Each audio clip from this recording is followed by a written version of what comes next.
I think 2017 is going to be probably the most uncertain and difficult to forecast year we've ever had.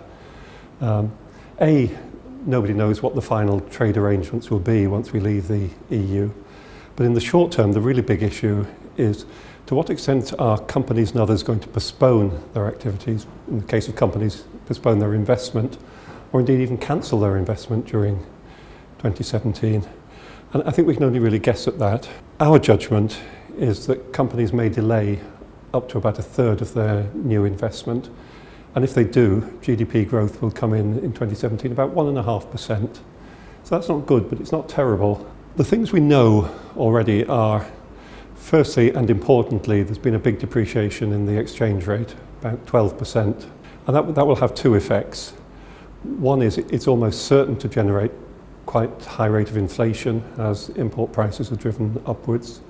And our forecasts are that this inflation may be reaching 3 to 4% by the end of 2017. Then the big question is, how will the Bank of England respond? Will it raise interest rates because inflation is starting to accelerate?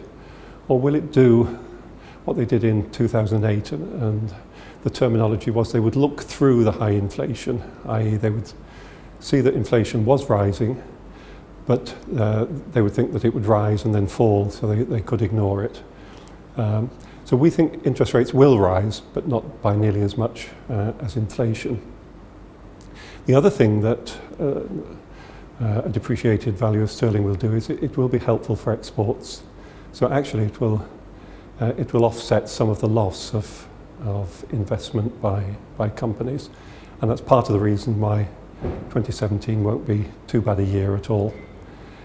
Unemployment, we think, will still be falling at the beginning of the year, but will then bottom out and perhaps start to rise slightly towards the end of the year, but not become a big problem. And finally, I think earnings are very much an uncertainty here. Many people believe that there's a 2% pay norm. Companies give their employees about 2%, whatever happens. But with inflation rising so much, 2% will mean a fall in living standards.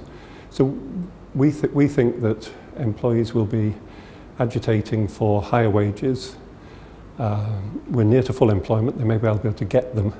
And therefore, although real wages, i.e. the purchasing power of wages may fall a bit, I think we'd be rather more optimistic than many people that they won't fall just too much.